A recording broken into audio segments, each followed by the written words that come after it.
नमस्कार मेरे प्रिय विद्यार्थियों, मैं सुबोध पांडे आज मैं पुनः आपकी सेवा में उपस्थित हुआ हूं एक नई कविता को लेकर। जी हां, कुछ भी कहने से पहले मैं सबसे पहले आपका इस एजुकेशनल चैनल में हार्दिक स्वागत करता हूं। आज मैं आपके समक्ष रीतिकाल के सर्वाधिक लोकप्रिय कवि बिहारी लाल के कुछ प्रसिद्ध दोहों को लेकर उपस्थित हुआ हूं। कुछ भी प्रस्तुत करने से पहले मैं आपको याद दिला दूं कि रीतिकाल के महान कवि बिहारी लाल के कुछ प्रसिद्ध दोहों के शब्दार्थ सहित सप्रसंग अर्थ या भावार्थ या आशय को लेकर मैं कई वीडियो बनाना चाहता हूं। प्रथम भाग में यानी पार्ट 1 में मैं केवल आपके समक्ष रीतिकाल के महान कवि बिहारी लाल जी का सामान्य साहित्यिक परिचय दे देना आवश्यक समझता हूं। विद्यार्थियों से मेरा अनुरोध है कि आवश्यकता महसूस होने पर कवि बिहारी लाल जी का सामान्य परिचय या प्रत्येक दोहा का शब्दार्थ सहित सप्रसंग अर्थ या भावार्थ या आशय का स्क्रीनशॉट ले सकते हैं या पॉज कर लिख सकते हैं।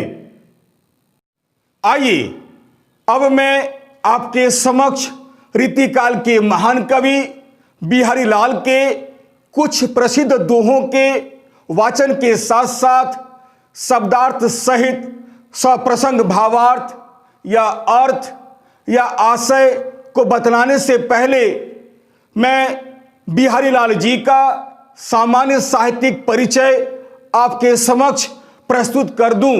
ध्यान देकर सुनिएगा।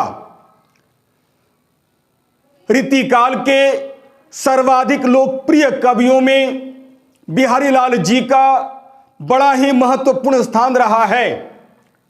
सच पूछा जाए तो कवि बिहारी लाल केवल रीतिकाल के ही नहीं बल्कि संपूर्ण हिंदी साहित्य के इतिहास में महत्वपूर्ण स्थान रखने वाले कवि हैं। इनका जन्म सन 1903 ईस्वी में ग्वालियर राज्य के बसुआ गोविंदपुर नामक ग्राम में हुआ था।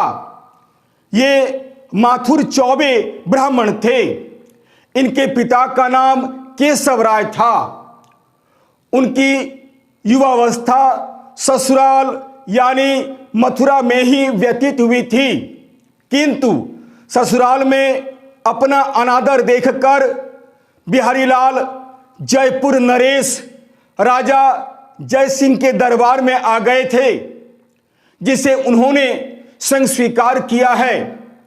उन्होंने लिखा है, जन्म ग्वालियर जानिए खंड बुंदेले बाल, तरुणाई आई सुधर मथुरा बासी ससुराल।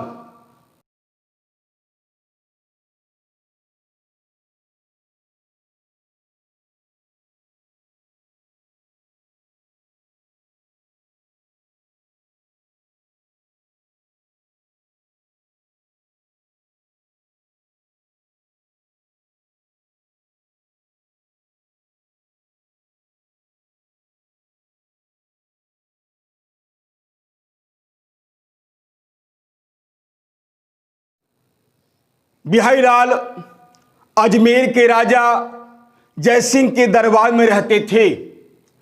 कहने का अर्थ यह है कि बिहारी लाल एक दरबारी कवि थे। कहा जाता है जिस समय ये जयपुर पहुंचे उस समय उन्हें पता चला कि महाराज जयसिंह ने हाल ही में एक नवीन रानी से विवाह किया है और महाराज सदा अपनी छोटी रानी के प्रेम पास में बंधे हुए रहते हैं, जिसके कारण महाराज राजकाज देखने के लिए महलों से बिल्कुल बाहर नहीं निकलते हैं। साथ ही साथ उन्होंने यह भी आज्ञा दे रखी है कि कोई भी उनके रंग में भंग डालने का प्रयास न करे, अन्यथा वे दंड के भागी बनेंगे। यह सुनकर बिहारी लाल को बहुत दुख हुआ। इस पर बिहारी लाल ने निम्नलिखित दोहा लिखकर किसी प्रकार अंतःपुर में भेज दिया। दोहा इस प्रकार है। नहीं परागु नहीं मधुर मधु, नहीं विकास इह काल, अली कली ही सो बंदियो, आगे कौन हवाल।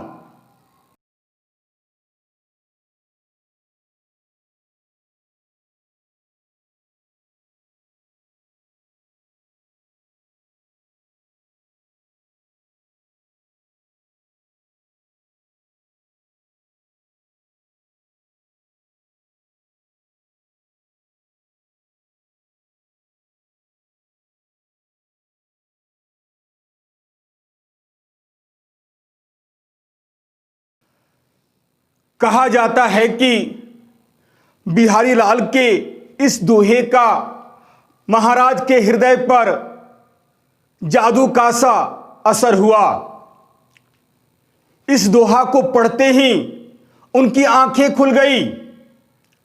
उन्होंने सत्य का आभास कर लिया और पुनः राजकाज देखना आरंभ कर दिया।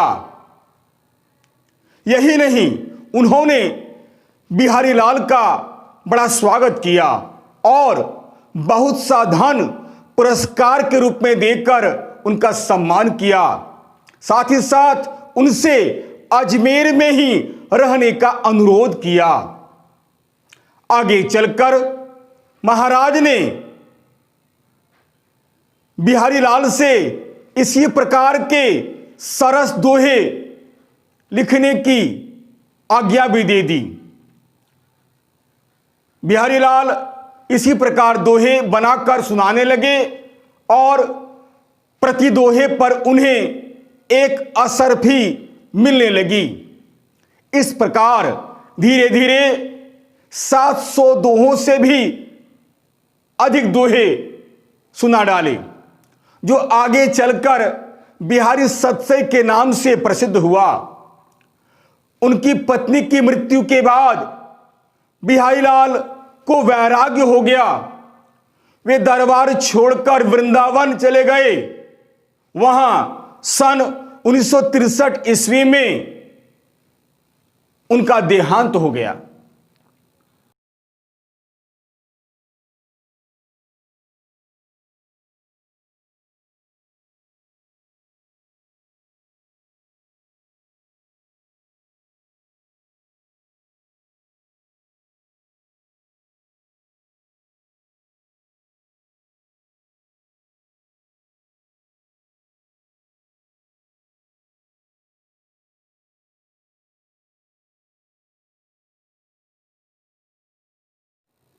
आइए अब मैं आपके समक्ष रीतिकाल के महान कवि बिहारी लाल जी का सामान्य परिचय देने के बाद उनके दोहों में कौन कौन से गुण छिपे हुए हैं या उनके काव्य की क्या विशेषताएं हैं, उसे मैं संक्षेप में आपके समक्ष प्रकाश डालने की कोशिश करता हूं। ध्यान देकर सुनिएगा। काव्यगत विशेषताएं। सबसे पहले मैं बिहारी लाल जी के काव्य के भाव पक्ष पर अपने विचार आपके समक्ष प्रकट करता हूं। बिहारी लाल रीतिकाल के सर्वाधिक लोकप्रिय कवि हैं। उन्होंने कुल 719 दोहों की रचना की है, जो उनके लोकप्रिय काव्य ग्रंथ बिहारी सतसई में संग्रहित है। बिहारी सतसई पर अब तक अनेक टीका लिखी जा चुकी है। उनकी सतसई हिंदी साहित्य की एक अमर निधि है। इस काव्य ग्रंथ की लोकप्रियता एवं प्रसिद्धि केवल रीतिकालीन रचनाओं में ही नहीं बल्कि संपूर्ण हिंदी साहित्य के इतिहास में है। इस काव्य ग्रंथ में जहां एक ओर श्रृंगार रस के दोनों पक्षों यानी संयोग और वियोग का सुंदर चित्रण मिलता है, वहीं दूसरी ओर इसमें भक्ति और नीति से संबंधित काफी दोहे भी मिलते हैं। यही कारण है कि विद्वानों ने सतसई को श्रृंगार, भक्ति और नीति की त्रिवेणी कहा है। श्रृंगार रस के दोनों पक्षों यानी संयोग और वियोग का मैं एक एक उदाहरण आपके समक्ष प्रस्तुत करता हूं, ध्यान देकर सुनिएगा।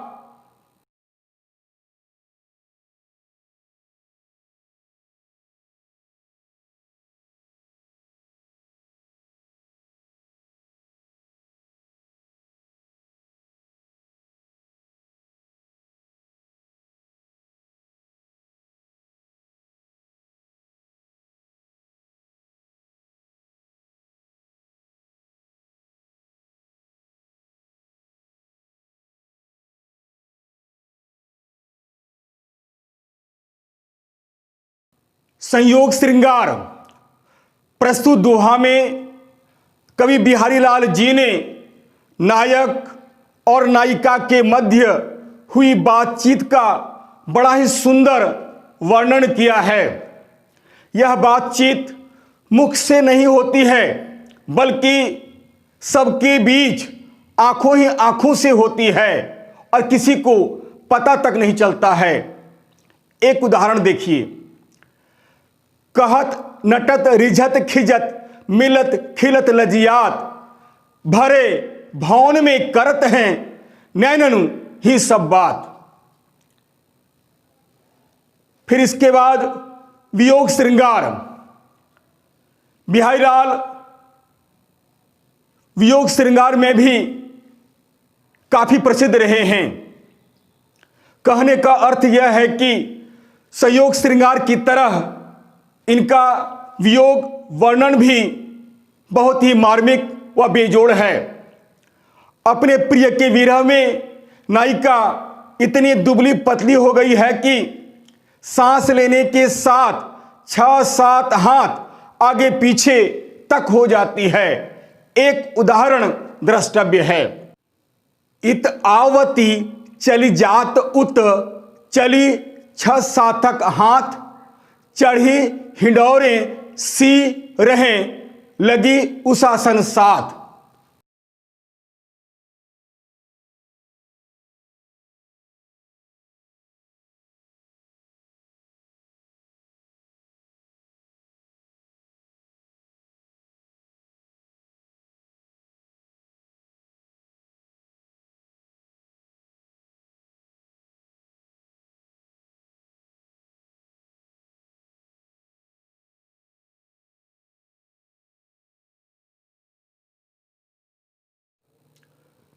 भक्ति चित्रण। बिहारी सतसई में यत्र तत्र श्रृंगार रस के दोनों पक्षों के चित्रण के साथ साथ भक्ति रस का सुंदर चित्रण मिलता है। इन्होंने अपने दोहों के माध्यम से श्री राम, श्री कृष्ण, राधा तथा नरसिंह भगवान के प्रति अपनी भक्ति भावना को बड़े सुंदर ढंग से प्रकट किया है। इन्होंने सांसारिक बाधा को दूर करने के लिए राधा के प्रति अपनी भक्ति भावना को इस प्रकार व्यक्त किया है। एक उदाहरण द्रष्टव्य है। मेरी भव बाधा हरो राधा नागरी सोई, जातन की झाई परे श्याम हरित दुति होई।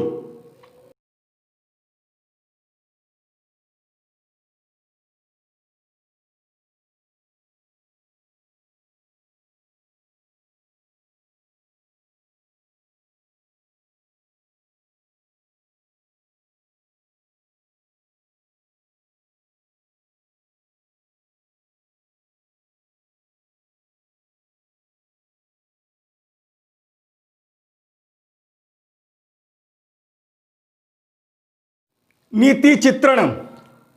बिहारी लाल उच्च कोटि के नीतिकार हैं। इन्होंने कबीर, रहीम, वृंद, गिरधर कविराय तथा तुलसीदास की भांति अनेक नीति प्रधान दोहे लिखे हैं। एक उदाहरण द्रष्टव्य है। बिहारी लाल जी ने कनक यानी धन या सोना को कनक यानी धतूरा से अधिक मादक बतलाया है। कनक कनक ते 100 गुनी मादकता अधिकाय, उही खाए बौराए जग इही पाए बौराए। अतः बिहारी सतसई के दोहों में एक ओर रस का सुंदर प्रवाह दिखलाई पड़ता है तो दूसरी ओर इसमें एक अपूर्व शक्ति भी है।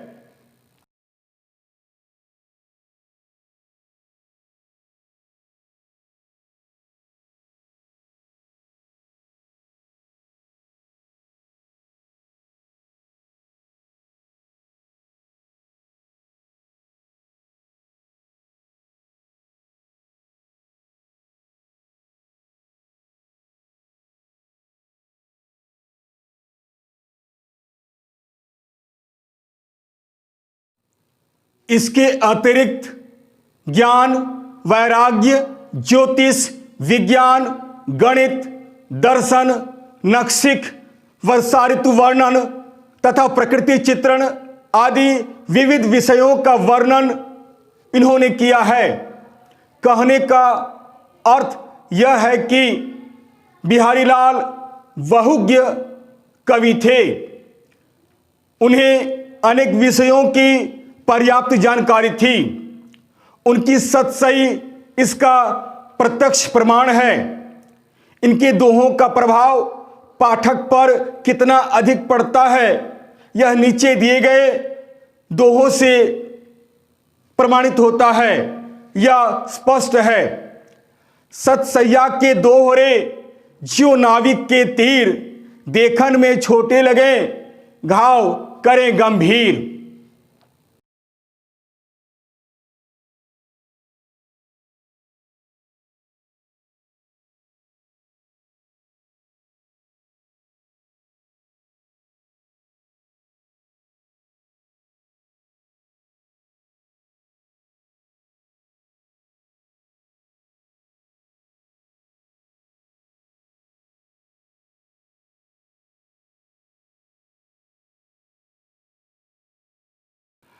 वस्तुतः बिहारी लाल के दोहों में वही सूक्ष्म शक्ति है जो एक नाविक के तीर में होती है। दोनों ही शरीर को घायल करते हैं। बिहारी लाल का काव्य तो ऐसा घायल करता है कि पूरे शरीर में मीठा मीठा दर्द बना हुआ रहता है। वे अपनी कविता रूपी सुई से पूरे शरीर में मीठा मीठा रस भर देते हैं। आचार्य रामचंद्र शुक्ल के शब्दों में श्रृंगार रस के ग्रंथों में जितनी ख्याति और जितना मान बिहारी सतसई को प्राप्त हुआ है उतना और किसी ग्रंथ को नहीं। इसका एक एक दोहा हिंदी साहित्य में एक एक रत्न के समान माना जाता है।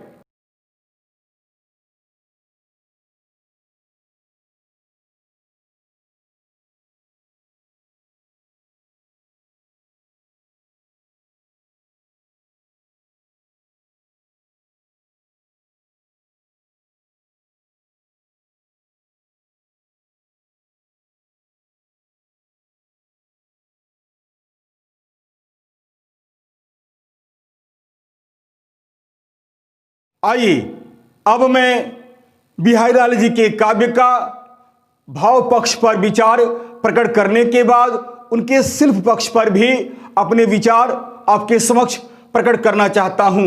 शिल्प पक्ष। रीतिकालीन कवियों में बिहारी लाल जी ने भाव पक्ष के साथ साथ शिल्प पक्ष पर जितना अधिक ध्यान दिया है उतना अन्य कवियों ने नहीं। बिहारी लाल जी की भाषा ब्रज भाषा है जो सरल, सरस, सुमधुर, प्रवाहयुक्त तथा भावानुगामिनी है। इनकी भाषा में बुंदेलखंडी, राजस्थानी, अरबी, फारसी आदि शब्दों के विशेष प्रयोग हुए हैं। इनकी भाषा चलती होने पर भी पूरी तरह से साहित्यिक है। इन्होंने मुक्तक शैली को अपनाया है। इनकी शैली परिमार्जित एवं सुव्यवस्थित है। इनके काव्य में मुहावरों के भी प्रयोग हुए हैं। इन्होंने दोहा छंदों के साथ साथ अलंकारों का भी बहुत ही सुंदर प्रयोग किया है। अलंकारों में विशेषकर अनुप्रास, यमक, श्लेष, अन्योक्ति, रूपक आदि के विशेष प्रयोग हुए हैं। इनकी सूक्तियों में उपमा सटीक एवं सुंदर होता है। बिहारीलाल जी के दोहों में लगभग सभी रसों का सुंदर परिपाक हुआ है।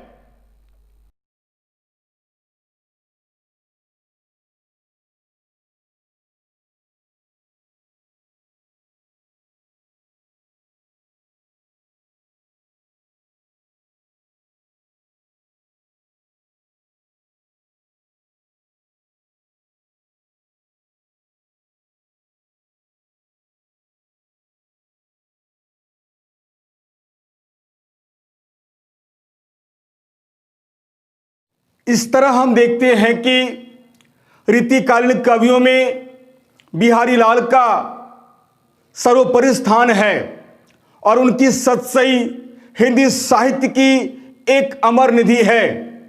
इस ग्रंथ में श्रृंगार रस की गंगा, भक्ति की जमुना और नीति की सरस्वती प्रवाहित होती दिखलाई पड़ती है। उनका काव्य इन तीन नदियों का सुंदर संगम है। उपर्युक्त इन विशेषताओं को देखकर विद्वानों ने बिहारीलाल के दोहों में गागर में सागर भरने की शक्ति को एक मत से स्वीकार किया है। अतः उनका काव्य केवल भाव पक्ष की दृष्टि से ही नहीं बल्कि शिल्प पक्ष की दृष्टि से भी बड़ा ही सुंदर एवं सफल काव्य है।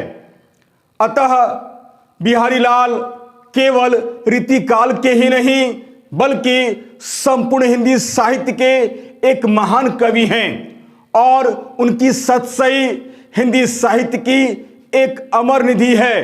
हिंदी साहित्य का यह एक महान ग्रंथ है।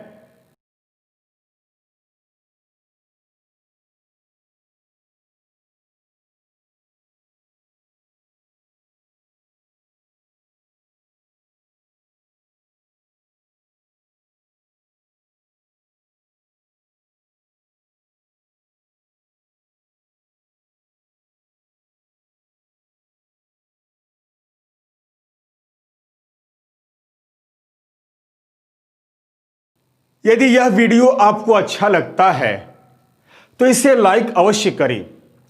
अपने सगे संबंधियों के बीच भी इसे शेयर अवश्य करें। और हाँ, चलते चलते मेरे इस चैनल को सब्सक्राइब करना बिल्कुल नहीं भूलें। याद रखिएगा, मेरा यह चैनल पूरी तरह से एक एजुकेशनल चैनल है। मैंने इस चैनल का निर्माण विद्यार्थियों के हित को ध्यान में रखकर ही किया है। अतः लाइक, शेयर और सब्सक्राइब करना बिल्कुल नहीं भूलिएगा। तब तक के लिए नमस्कार, धन्यवाद।